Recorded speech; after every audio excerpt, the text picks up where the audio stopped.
Hello, എല്ലാവർക്കും good morning. നമ്മുടെ കെമിസ്ട്രിയിലത്തെ ഒന്നാമത്തെ പാഠമാണ് ആറ്റത്തിൻ്റെ ഘടന എന്ന് പറഞ്ഞാൽ. അപ്പം നമ്മുടെ ആറ്റം എന്ന് പറഞ്ഞാൽ പേടിക്കാനുള്ളൊരു സംഭവമേ അല്ല, വളരെ നല്ലൊരു ആളാണ്. നമ്മുടെ ആറ്റത്തിൻ്റെ അകത്ത് കുറച്ച് ചെറിയ ആൾക്കാരുണ്ട്. ഇലക്ട്രോണ്, പ്രോട്ടോണ്, ന്യൂട്രോൺ എന്ന് പറഞ്ഞാൽ അതിൽ ഇലക്ട്രോണിൻ്റെ ചാർജ് നെഗറ്റീവാണ്. അതുകൊണ്ട് തന്നെ നമ്മൾ E- അങ്ങനെ നമുക്ക് എഴുതാം. അതേപോലെ പ്രോട്ടോൺ അടുത്ത ആൾ, അതിന് പോസിറ്റീവ് ചാർജാണ്. അതുകൊണ്ട് നമ്മൾ P+ അങ്ങനെ പ്ലസ് മോളായിട്ടാണ് എഴുതുക. പിന്നെ ന്യൂട്രോൺ എന്ന് വെച്ചാൽ ചാർജ് ഇല്ലാത്ത ഒരു കണമാണ്. അതുകൊണ്ട് തന്നെ നമ്മൾ N എഴുതുക, മുകളിലൊരു 0 ഇടുക. അപ്പോൾ ഇങ്ങനെയാണ് നമ്മൾ അതിനെ വിശേഷിപ്പിക്കുക. ഓക്കെ. പിന്നെ ഇതിൽ ഓരോ കണങ്ങളെയും എങ്ങനെ കണ്ടുപിടിച്ചു, ആരെ കണ്ടുപിടിച്ചു, ഇതുമായി ബന്ധപ്പെട്ട കുറച്ച് ഡീറ്റെയിൽസാണ് നമുക്ക് പഠിക്കാനുള്ളത്.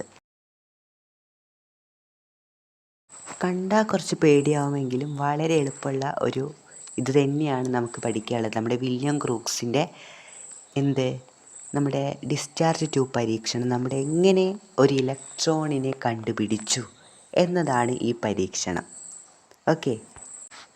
അപ്പം രണ്ട് ഭാഗത്തായിട്ട് എന്തുണ്ട്, ലോഹത്തകിട് അഥവാ ഇലക്ട്രോഡുകളുണ്ട്.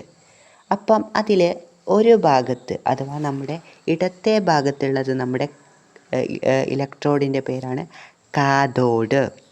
അപ്പം ഈ ഭാഗത്ത് നിന്ന് പോകുന്ന രശ്മികളാണ് കാഥോഡ് രശ്മികൾ.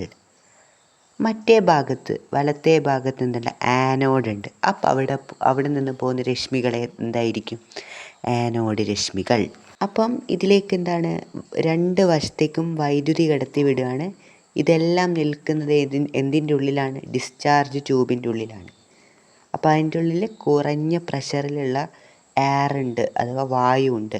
അപ്പം കാഥോഡ് രശ്മിയിൽ നിന്ന് എന്തോ ഒരു സാധനം രശ്മി കടന്നു പോവുകയാണ്. നമ്മുടെ ആനോഡ് രശ്മികളുടെ ഇലക്ട്രോഡിൽ കുറച്ച് ദ്വാരങ്ങൾ ഇട്ടത് കൊണ്ട് കാഥോഡ് രശ്മികൾ ആ ദ്വാരത്തിനുള്ളിൽ കൂടെ നമ്മുടെ ഈ ചിത്രത്തിൽ കാണാം, ആനോഡിൻ്റെ പുറകിലായിട്ടൊരു ഇളം പച്ച നിറത്തിലുള്ള തിളക്കം. ആനോഡ് രശ്മികളാണ്. ഇത്രയേ ഉള്ളൂ, ഇത്തിരിയേ നമുക്കിതിൽ നിന്ന് അറിയാനുള്ളൂ, വേറെ ഒന്നുമില്ല. ഞാനീ പറയുന്നതിൻ്റെ കുറച്ച് ഡെഫിനിഷൻ നൽകിയിട്ടുണ്ട്.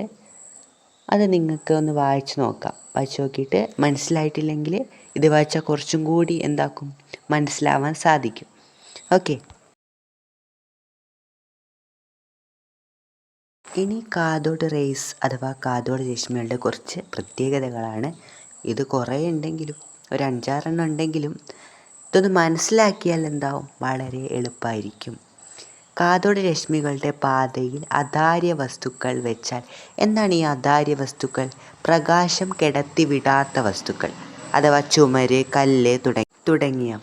അപ്പം നമ്മളിപ്പോൾ ഒരു അധാര്യ വസ്തുവിൻ്റെ മുകളിലോട്ട് ഒരു വെളിച്ചമടിച്ചാൽ അത് നിഴലുണ്ടാക്കും, അല്ലേ? സുതാര്യ വസ്തുവാണെങ്കിൽ പ്രകാശം കടന്നു പോകും. അപ്പം ഈ കാഥോഡ് രശ്മികൾ പോകുന്ന സ്ഥലത്ത് ഒരു അധാര്യ വസ്തു വെച്ചപ്പോൾ അത് നിഴലുണ്ടാക്കുന്നു. അപ്പോൾ മനസ്സിലാക്കാം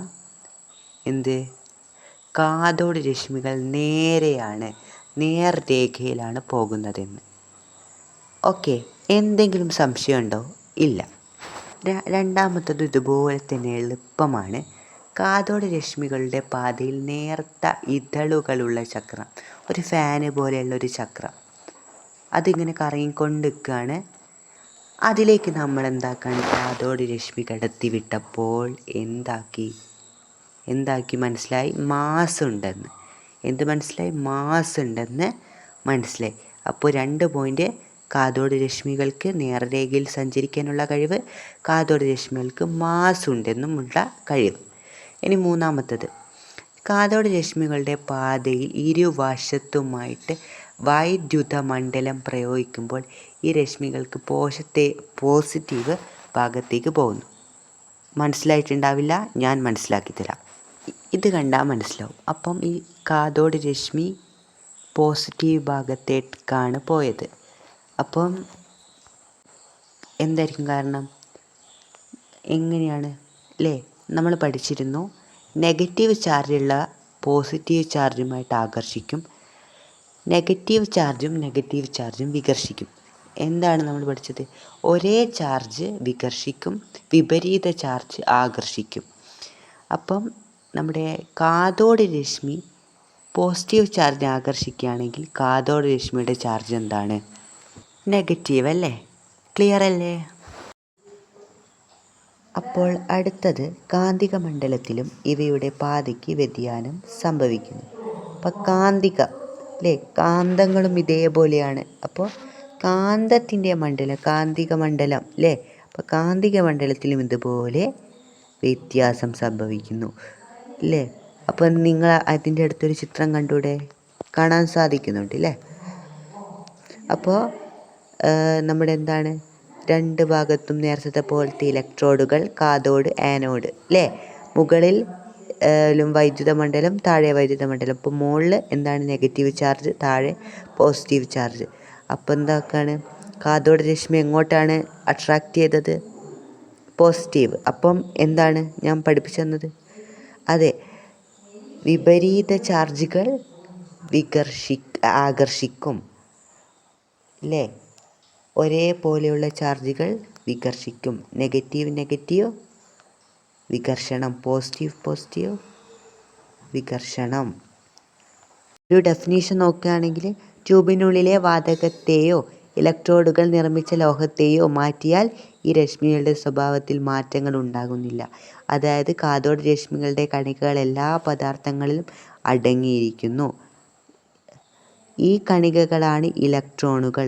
അപ്പം ഞാൻ പറഞ്ഞതുപോലെ തന്നെ നമ്മുടെ ഈ നെഗറ്റീവ് ചാർജുള്ള ഈ കാഥോഡ് രശ്മികൾ തന്നെയാണ് ഇലക്ട്രോണുകൾ കേട്ടോ. നിങ്ങളിത് പരീക്ഷയ്ക്ക് വന്നാൽ കൺഫ്യൂഷൻ ആവേണ്ട ഒരു ആവശ്യമില്ല. ഓക്കെ. അപ്പം നമ്മുടെ ഇ പെർ മീറ്റർ റേഷ്യോ എന്ന് കണ്ടെത്തിയത് നമ്മുടെ ജെ തോംസൺ ആണ്. ഇതെന്താണ്? ഇലക്ട്രോണുകളുടെ ചാർജും മാസും തമ്മിലുള്ള അനുപാതം. ഓക്കെ. അതുകൊണ്ട് തന്നെ നമ്മുടെ ഇലക്ട്രോൺ കണ്ടുപിടിച്ച ആളാണ് ജെ തോംസൺ. ഒരു തരത്തിലുള്ള സംശയം വേണ്ട. ഇതോടനുബന്ധിച്ച് 1906 ഈ ഭൗതിക ശാസ്ത്രത്തിനുള്ള ഒരു നൊബേൽ സമ്മാനം അദ്ദേഹം നേടിയിട്ടുണ്ട്. അപ്പം നമ്മുടെ ഇലക്ട്രോൺ എങ്ങനെ കണ്ടുപിടിച്ചു, എന്താണ് ഇലക്ട്രോൺ, എന്താണ് കാഥോഡ് രശ്മികൾ, എല്ലാം നിങ്ങൾക്ക് നല്ലതായിട്ട് മനസ്സിലായെന്ന് ഞാൻ വിചാരിക്കുകയാണ്. അപ്പോൾ നമ്മുടെ ഇന്നത്തെ ക്ലാസ് ഇത്രയേ ഉള്ളൂ. അടുത്ത് നമുക്ക് പ്രോട്ടോൺ ഇങ്ങനെ കണ്ടുപിടിച്ചെന്ന് അറിയണം അല്ലേ. അപ്പോൾ അതിൻ്റെ ക്ലാസ്സായിട്ട് ഞാൻ അടുത്ത ക്ലാസ്സിലേക്ക് വരെയായിരിക്കും.